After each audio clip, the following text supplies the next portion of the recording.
For 6 years, every time my husband came home late, distracted staring at nothing over dinner, I got the same two words: work stuff. 6 years of work stuff. Turns out, total BS. Just not the kind I was bracing myself for. My name's Courtney. I'm a court reporter, which means I type out exactly what people say for a living word for word, no editing, no guessing. Funny thing about spending your whole career catching the exact truth of what someone said out loud. You get real good at noticing when the person next to you at your own kitchen table isn't giving you the exact truth at all. I've sat through murder trials without flinching, custody battles that got so ugly I had to take my headphones off between sessions just to breathe. None of that prepared me for how much it messes with you when the person holding back the truth is the guy sleeping right next to you every night. Tyler and I got married 8 years ago. Sweet guy. Works in logistics, the kind of steady job that doesn't come with drama. Or so I thought for 6 whole years, while work stuff quietly became the answer to basically every question I asked him.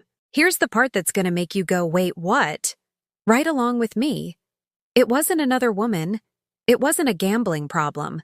It wasn't even really about him. And that's exactly what made it so hard to see coming. Let me back up. About 6 years ago, Tyler started getting these letters.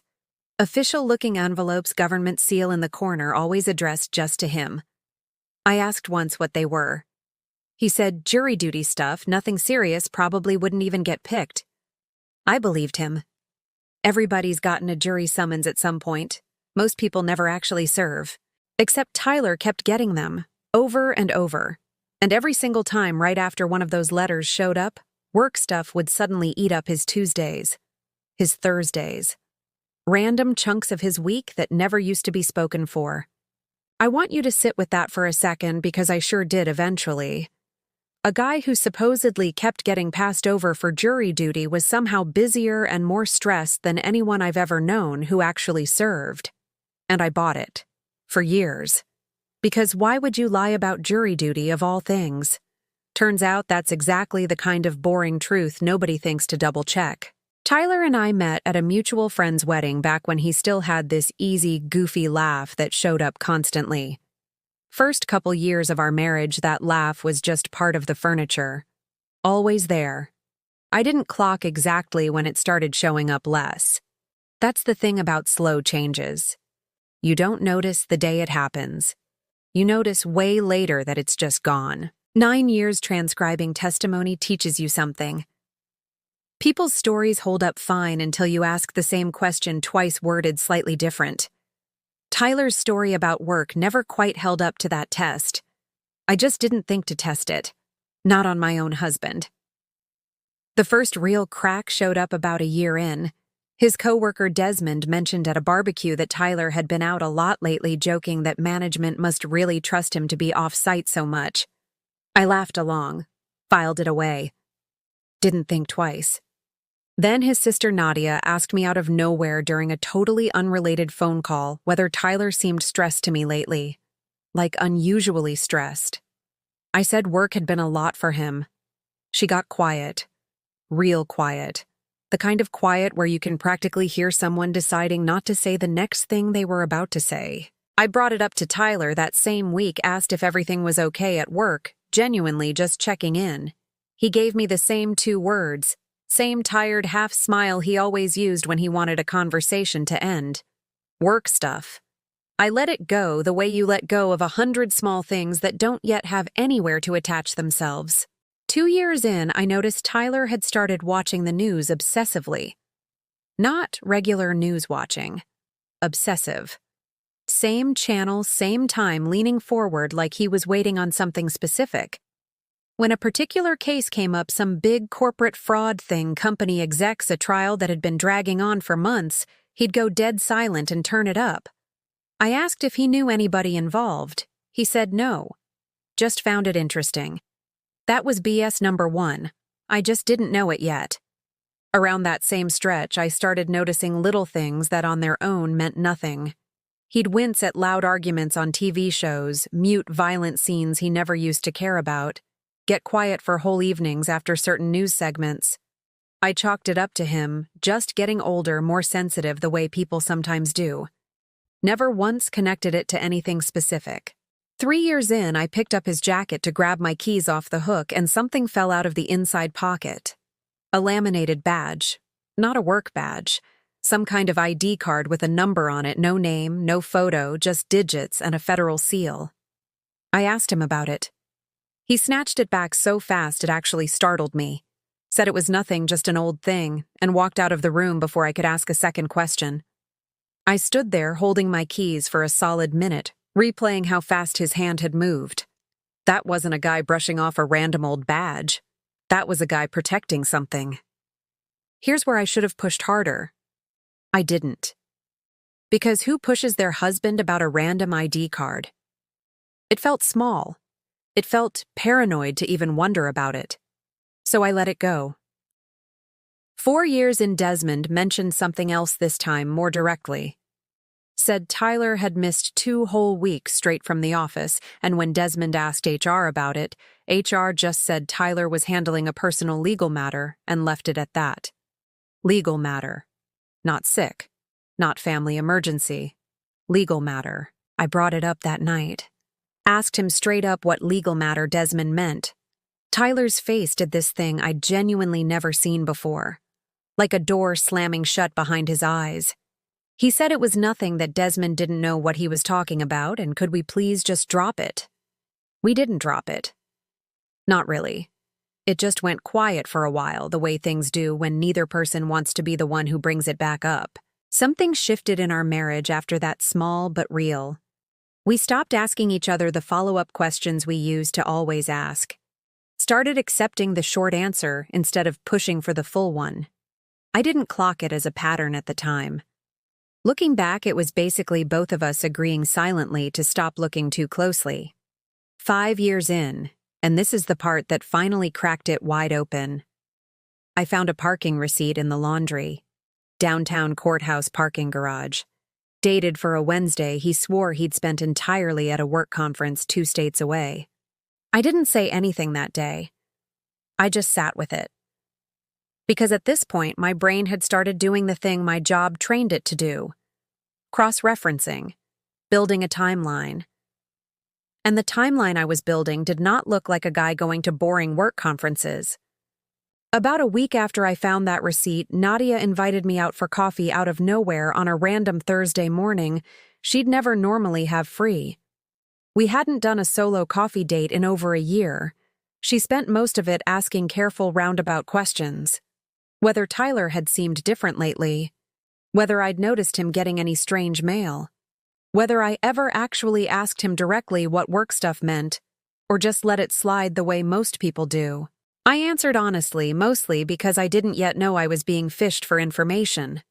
It was only walking back to my car afterward that it hit me. Nadia wasn't just making conversation. Somebody had asked her to check on how much I actually knew. You ever get that feeling where you already basically know, but some part of you needs it laid out in black and white before you'll actually believe it? That was me for about a week straight. So here's what I did. Being married to a court reporter apparently comes with 0 benefits, except this one. I know exactly how public court records work, and I know exactly how to search them. I searched the federal courthouse's public docket for every date on that timeline. Every work conference. Every mystery absence Desmond had mentioned. I spent 2 full evenings doing it properly, cross-referencing hearing calendars against every single date. I had the same painstaking way I'd build a transcript index for a multi-week trial. Every one of them lined up almost perfectly with active dates on a massive federal fraud trial. The same one Tyler had been watching on the news for 3 straight years, like it personally mattered to him. I want you to really sit with that. 3 years of watching a trial on TV like it was his business. Because it was his business, just not in the way I ever would have guessed. I didn't confront him with a guess. I confronted him with a printout. I laid the parking receipt next to the docket dates on our kitchen table, the same table where 6 years of work stuff had gotten thrown around like it meant nothing.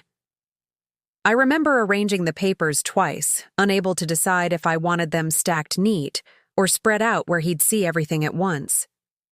I went with spread out. Felt like the truth deserved to take up the whole table. Tyler walked in, saw the papers, and just stopped in the doorway. Didn't say a word. Just stood there, keys still in his hand, like his whole body had frozen mid-step. I asked him straight up, "Is this you? Is this what work stuff actually meant this whole time?" For a second, his whole face just crumbled.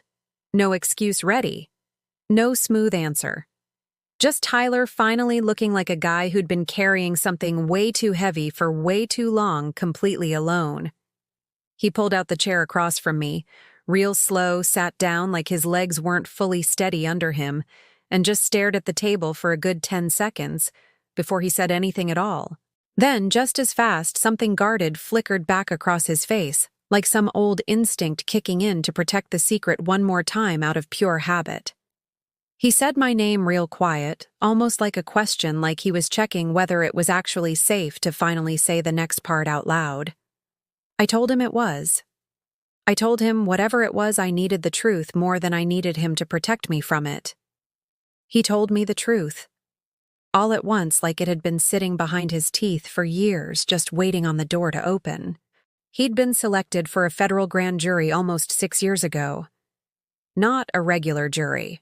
A grand jury, the kind that hears evidence in secret, decides whether serious federal charges move forward, and comes with a legally binding gag order the entire time. He wasn't allowed to tell me anything. Not the case. Not the details. Not even that he was still actively serving term after term, getting extended because the investigation kept growing bigger than anyone expected going in. He said the first year was almost bearable. Interesting, even. Then the testimony got heavier. Financial crimes tangled up with stuff that put real people's safety at risk, he said, without giving me specifics even now because some parts of that gag order apparently never fully expire. He said he'd come home some nights unable to shake what he'd heard and legally couldn't tell a single soul, including his own wife, why he seemed like a completely different person some evenings. That's when something harder crept into his voice. He said he knew work stuff sounded like the lamest, most suspicious excuse in the world. Said he'd rehearsed better explanations 100 times and always ended up with the same 2 flat words, because the alternative was risking federal charges of his own for violating the order. I asked him why Desmond's personal legal matter line from HR made sense now, and he said that was the closest HR was legally allowed to say, either, since the court had actually contacted his employer directly to protect his job while he served. I asked about the badge from the jacket, the one he'd snatched back so fast 3 years earlier. He said that was his juror ID, the thing he was supposed to keep on him for every session, and that seeing it fall out in front of me that day had scared him more than almost anything else in 6 years, because for 1 second he thought the whole secret was about to unravel right there in our hallway. We sat there a long minute, both of us just letting it land. 6 years I'd spent occasionally wondering if he was cheating, and he'd spent 6 years wondering if the truth would ever be allowed to leave his mouth at all. Here's the twist inside the twist, because this story wasn't done yet. 2 weeks after that conversation, the case finally went public. Indictments unsealed. It hit actual national news. And suddenly, I understood exactly why Tyler used to watch that channel like his whole life depended on it. It kind of did. The case involved a healthcare company accused of massive Medicare fraud, the kind of scheme that had been quietly running for almost a decade before Tyler's grand jury ever got involved. Real people. Real harm. Numbers with more zeros than I want to type out here. Once the gag order finally lifted following the indictments, Tyler told me things he'd been sitting on for years, and honestly hearing it all at once nearly took my breath away. He described sitting in that jury room hearing testimony about elderly patients billed for procedures that never happened. Families who'd trusted a system that had been quietly gaming them for years. He said some nights he'd come home and just sit in the car in our driveway for 20 minutes before he could make himself walk inside and pretend to be a normal guy who'd had a normal day at a normal job. He told me about one specific witness, an elderly man who'd testified about his late wife's medical bills. How the guy's voice had cracked halfway through, and Tyler had to sit there completely stone-faced, not allowed to react, not allowed to comfort anybody, not allowed to do anything except listen and take it home with him at the end of the day. He said that particular testimony was the one that started the driveway habit, sitting out there some nights, just trying to remember how to be a regular husband again before he walked through our front door. I thought about every single one of those nights. I'd assumed he was just tired, stressed about deadlines. I had absolutely no idea he was sitting out there decompressing from testimony he legally couldn't share a single word of with the person he came home to every night. Nadia called me a few days after the news broke, not to explain anything Tyler hadn't already told me, just to say she'd suspected something serious for a long time ever since that phone call years back, and had felt awful never pushing me to ask harder questions myself. She admitted, too, that Tyler had asked her months earlier to check in on me every so often, worried I was carrying more suspicion than I was letting on, without ever being able to tell her why he couldn't just explain it to me himself. I asked her why she never just told me what she suspected. She said honestly she didn't actually know what it was. She just knew Tyler wasn't himself and figured it wasn't her secret to guess out loud. The final piece landed about a month later when Tyler's old grand jury coordinator reached out following up on standard post-service check-ins for jurors who'd served unusually long terms. She mentioned almost as an aside that Tyler's term had run nearly twice as long as average, and that the psychological toll on long-serving grand jurors is something the courts are only just starting to take seriously enough to actually screen for. That explained the version of my husband I'd been quietly grieving for years without ever having a name for it. Not gone. Not lying. Not really. Not in the way I'd feared. Just legally silenced about the one thing eating him alive. Tyler's in counseling now. Something the court coordinator actually recommended, funny enough, a resource I didn't even know existed for former jurors. He's talked more in the last 2 months than he did in the 6 years before it. I think some of that is relief. I think some of it is just finally being allowed to. We've started doing this thing on Sunday nights, just sitting on the porch with coffee, no phones, and actually talking through whatever's sitting heavy that week. It's such a small, boring habit on paper. 6 years ago, I would have told you we already had that. Turns out we absolutely did not really not, with the one thing that mattered most, sitting locked behind a federal gag order the whole time. Last Sunday, he actually laughed that easy, goofy laugh from back when we first met, the one I hadn't heard in what felt like forever. I didn't say anything about it, just sat there and let myself have it. I still catch myself waiting for the other shoe to drop some days. Old habits. 6 years of bracing for a version of the truth that never actually showed up. Tyler noticed it a few weeks back, actually caught me double-checking his story about a late night at his cousin's place, and instead of getting defensive, he just said gently that he understood exactly why, and that he'd rather answer the same question 10 times than go back to being a guy his own wife couldn't fully trust at dinner. I don't think work stuff is ever going to sound casual to me again. Funny how 2 boring little words can end up holding an entire secret life underneath them, and you never even know to ask. There's a part of me that's still working through the anger, if I'm honest. Not at Tyler exactly.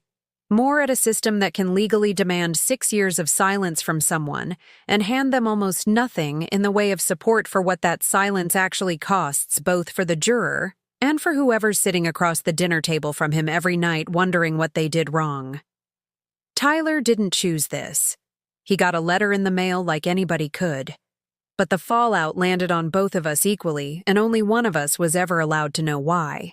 I've started following a small online support group now for spouses of long-serving grand jurors, a community I genuinely did not know existed until Tyler's coordinator mentioned it almost as an afterthought. Turns out I'm nowhere near the only person who spent years quietly convinced their spouse was hiding something devastating when the real answer was locked up by federal law the entire time. There's something oddly comforting in that. Not that it happened, just that we weren't the only ones white-knuckling through it in total isolation. One woman in that group told her own story almost identical to mine, down to the parking receipt that finally cracked it open for her too. Different case, different state, same exact 2 words holding the whole thing together for years. Hearing her say work stuff out loud on that call in that exact flat tone I know so well honestly hit me harder than I expected it to. Desmond actually reached out too, once word finally got around the office about what those 2 mystery weeks had really been. Said he felt kind of bad for the offhand jokes he used to make about Tyler being off-site so much. I told him honestly there's no way he could have known. None of us could have. That was sort of the whole point of how carefully this thing was built to stay hidden.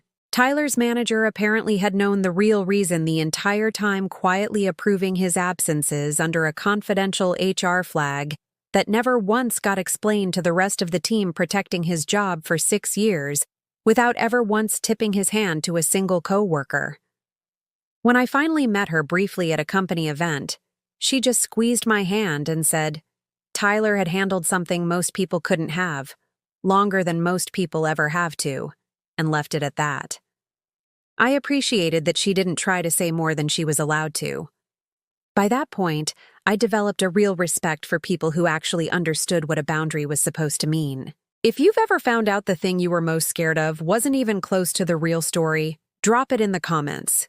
And if this one had you yelling at your screen the way I basically lived it in real time, send it to somebody who's ever caught themselves assuming the worst before they had the actual truth in front of them. One more thing before I go.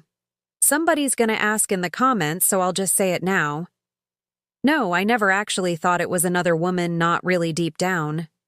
Court reporters spend way too much time reading real people's real faces to fully buy our own paranoid stories.